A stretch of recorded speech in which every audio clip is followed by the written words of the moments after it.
Assalamualaikum semuanya.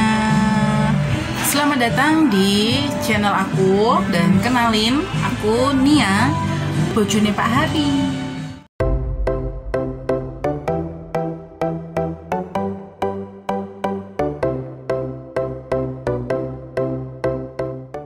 Buat kalian yang sudah klik video ini, makasih banget ya.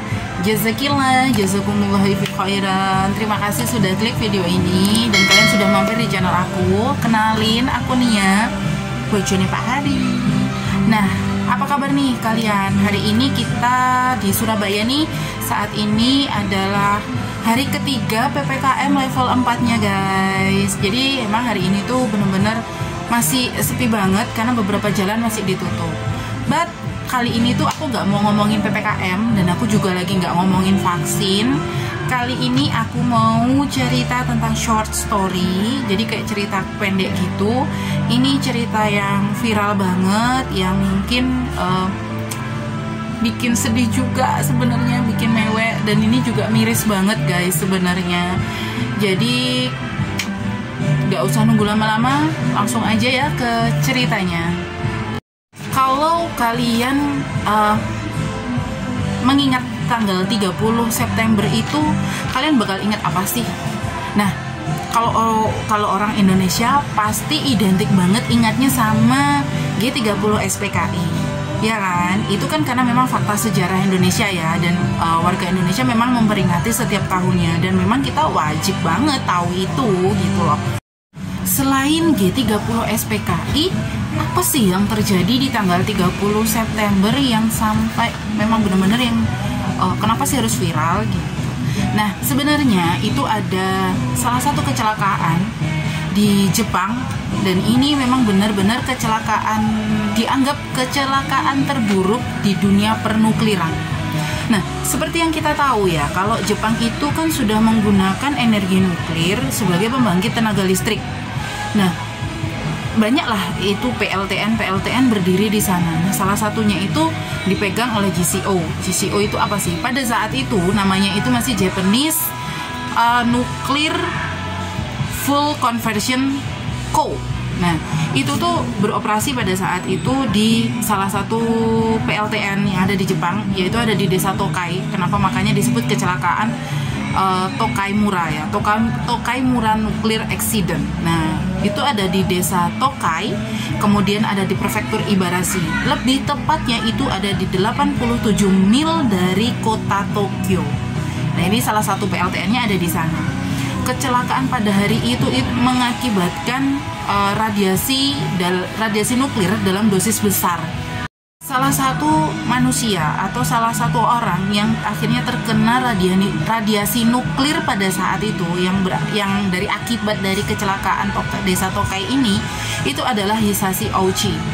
Hisashi Ouchi sendiri adalah salah satu teknisi dari GCO yang bertugas pada hari itu. Nah, dia bersama dua rekannya itu bertugas untuk menuangkan cairan uranium nitrat itu ke dalam tangki pengendapan guys. Karena uranil nitrat ini adalah salah satu cairan yang menjadi bahan bakar dari PLTN ini, dan si Ouchi dan dua rekannya ini yaitu si Masato Shinohata dan Yutaka Yokokawa, susah banget ya namanya. Nah, jadi Hisashi Ouchi, Masato Shinohata dan Yutaka Yokokawa ini adalah teknisi yang bertugas pada hari itu untuk menuangkan 7 ember uranil nitrat ke dalam tangki pengendapan, di mana tangki pengendapan ini sebenarnya kapasitasnya adalah 2,2 kilo uranil nitrat, dan yang dituangkan oleh Ouchi dan dua rekannya ini ternyata mencapai hampir 15,8 kilogram. Jadi kalian bisa bayangkan yang tangkinya yang kapasitasnya cuma 2 kilo itu berapa kali lipat dituangkan uranil nitrat ini, yang akhirnya menyebabkan reaksi fisi berantai dari si energi nuklir. Reaksi fisi nuklir mandiri tersebut akhirnya melepaskan radiasi gamma dan neutron yang intens. Nah, pada saat itu Ouchi, Shinohata, dan Yokokawa sedang mempersiapkan bahan bakar untuk reaktor pemulihan cepat eksperimental Joyo. posisi Ouchi pada saat itu adalah yang paling dekat dengan tangki pengendapan itu, guys. Pada saat tangki itu mencapai puncak kritisnya, mereka bertiga itu sudah melihat kilatan biru yang kemungkinan adalah reaksi radiasi Cherenkov yang saat itu akhirnya alarm gamma itu meledak. Sebagai akibat terkena radiasi gamma, mereka bertiga ini menderita luka yang sangat parah. 2 di antaranya itu benar-benar melewati batas dari dosis yang biasa diterima manusia ya, guys. Biasanya ini untuk ukuran radiasi itu 8 sievert. Aku nggak bisa bacanya, tapi aku bacanya sievert aja ya. Jadi biasanya 8 sievert itu sudah dianggap yang paling fatal banget. Tetapi 2 di antara mereka ini, yaitu si Ouchi dan si Shinohata ini, mereka mendapatkan luka yang cukup besar yang melebihi dari batas ini gitu. Jadi yang pertama itu si Ouchi, karena dia yang paling dekat dengan tangki pengendapan, jadi si Ouchi ini mendapatkan luka atau terkena radiasi itu sebesar 17 sievert. Nah, bisa dibayangkan kan betapa besarnya dosis itu, berapa kali lipatnya? 2 kali lipatnya si batas radiasi yang paling fatal. Akibat kecelakaan itu akhirnya walaupun tidak ada ledakan ya, terjadi pelepasan progresif produk fisi berat dari nuklir dan reaksi berantai yang berlangsung selama hampir 20 jam. Nah, petugas-petugas itu perlu membersihkan itu tuh perlu waktu yang hampir 1 harian penuh, hampir 24 jam ya jadinya. Nah, kita fokusnya itu sama si Ouchi, guys. Akibat kecelakaan tersebut, Ouchi itu mengalami rasa sakit yang luar biasa, mual dan muntah, dan serta kesulitan bernapas. Bahkan ketika dia setelah muntah itu, dia sudah kehilangan kesadaran pada saat di ruang didekontaminasi. Nggak hanya itu, jadi si Ouchi ini nggak cuma menderita rasa sakit, mual, muntah yang aku bilang sampai kesulitan bernapas, tapi besarnya radiasi yang dia terima itu akibatnya itu fatal banget. Jadi dia itu kromosomnya hancur, sel darah putihnya itu turun hampir mendekati 0, dan tubuhnya itu mengalami luka bakar yang parah hingga menyebabkan kulitnya itu terkelupas. Kemudian organ dalamnya itu juga mengalami kerusakan yang parah dan pelan-pelan itu hancur.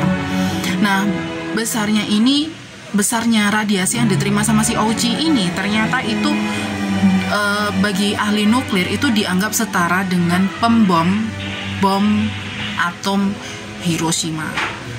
Tahu?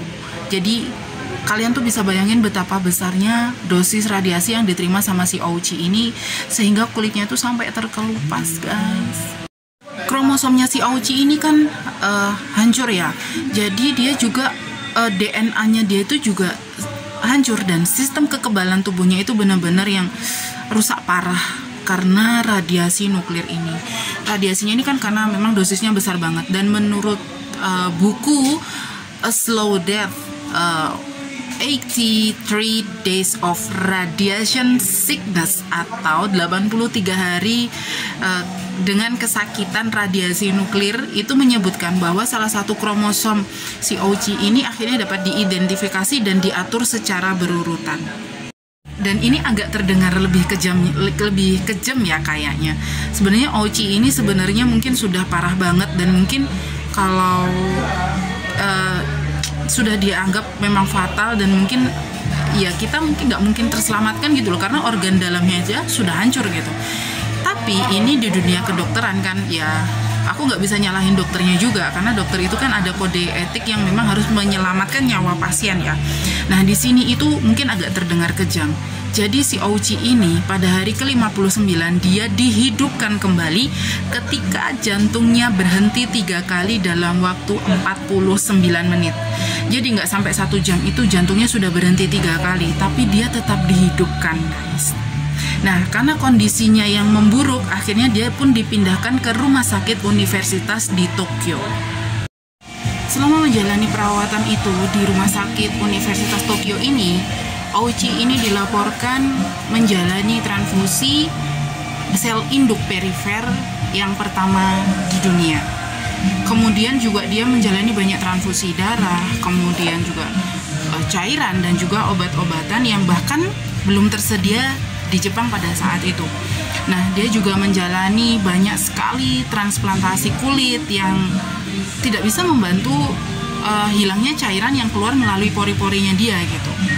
Nah, lebih mirisnya lagi dan bikin sedih itu adalah ketika akhirnya Ouchi ini berhasil mengatakan untuk pertama kalinya setelah dia menjalani perawatan sebegitu panjangnya, yang sebegitu menyakitkannya, akhirnya dia tuh bisa bilang, saya sudah tidak tahan lagi dan saya bukan kelinci percobaan. Oh God. Sedih nggak sih guys ketika seorang yang sudah menderita banget, dia itu udah sakit, merasakan yang sakit luar biasa, dan akhirnya dia tuh menyerah gitu. Dia menyerah banget di situ. Tapi para dokter yang merawatnya ini nggak menyerah guys. Mereka menolak untuk menyerah dan juga mereka tetap melakukan perawatan serta mereka tetap menjalankan tindakan-tindakan medis untuk berusaha menghidupkan si Ouchi kembali. Miris nggak sih? Miris banget lah menurut aku. Mirisnya kenapa?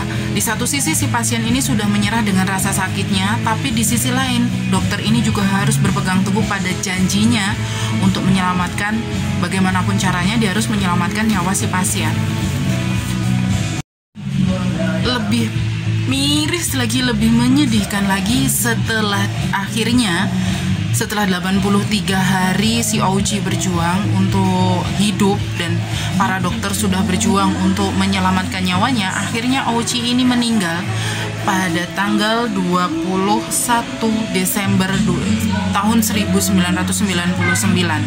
Jadi setelah 99 hari merasakan sakit yang luar biasa ini, akhirnya Ouchi itu meninggal. Kedua rekannya ini nasibnya gimana? Nah, jadi si Shinohata sendiri dia juga mendapatkan dan menjalani perawatan yang hampir sama dengan Ouchi, karena memang lukanya mendapatkan luka sebesar 10 sievert atau shift sih sebenarnya. Nah, dia akibat dari radiasi yang dia terima, si Shinohata sendiri dia menderita pneumonia dan juga mendapatkan luka pada paru-parunya yang akhirnya dia itu mengalami kegagalan sejumlah organ yang akhirnya dia juga meninggal pada tanggal 27 April 2000 di tahun 2000 ya. Nah, padahal si Yokokawa sendiri, rekan tim mereka ini salah satunya, akhirnya bisa selamat setelah menjalani perawatan selama lebih dari 6 bulan. Nah, itu dia tadi kisahnya si Hisashi Ouchi, manusia yang bertahan 83 hari dalam kesakitan akibat radiasi nuklir dalam dosis besar. Gimana menurut kalian guys? Sedih banget gak sih? Lepas dari usaha dokter untuk menghidupkannya kembali itu merupakan kelinci percobaan atau eksperimen, dianggap sebagai eksperimen, ternyata dari sini tuh banyak pihak yang tersadar, banyak pihak yang akhirnya sadar bahwa para pekerja itu sudah wajib, sudah selayaknya mendapatkan training yang benar-benar intensif. Tapi itu sayang banget, menurutku itu tuh sayang banget. Kenapa? Karena setelah terjadi kecelakaan besar, setelah ada korban yang benar-benar begitu parah, setelah korban nyawa, setelah ada korban yang sudah hilang nyawanya gitu, baru banyak pihak sadar itu. Itulah, ya memang manusia itu harus gitu ya, disadarkan memang dengan satu peringatan gitu, baru sadar gitu. Ya, tapi akhirnya semoga kecelakaan nuklir ini tidak pernah terjadi lagi. Tapi mungkin memang ada kejadian lagi di tahun 2011 itu, yaitu kan karena tsunami. Tapi setidaknya tidak terjadi kecelakaan lagi karena kesalahan teknis atau ketidaktahuan dari para teknisi. Nah, semoga itu bisa dicegah lagi dan semoga para negara yang menggunakan energi nuklir itu jauh lebih waspada. Karena sebenarnya energi nuklir itu sangat-sangat bermanfaat dan juga benar-benar bisa membantu kehidupan manusia kalau bisa memang dimanfaatkan dengan baik. Tetapi kalau kita nggak berhati-hati, memang energi ini benar-benar bisa membahayakan bagi kita, termasuk nyawa kita ya guys.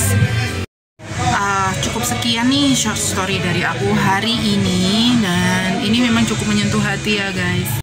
Terima kasih buat kalian yang udah klik video ini dan nonton video ini sampai habis. Nah, jangan lupa like dan tinggalkan jejak kalian di kolom komentar. Kalian bisa komentar apapun asal nggak berujaran kebencian ya.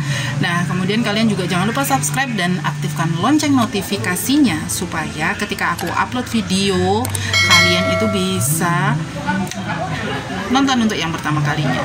Sebagai penonton pertama, jangan lupa ya.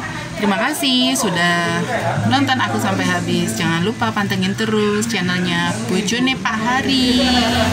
See you next time. See you on the next video. See you. Assalamualaikum.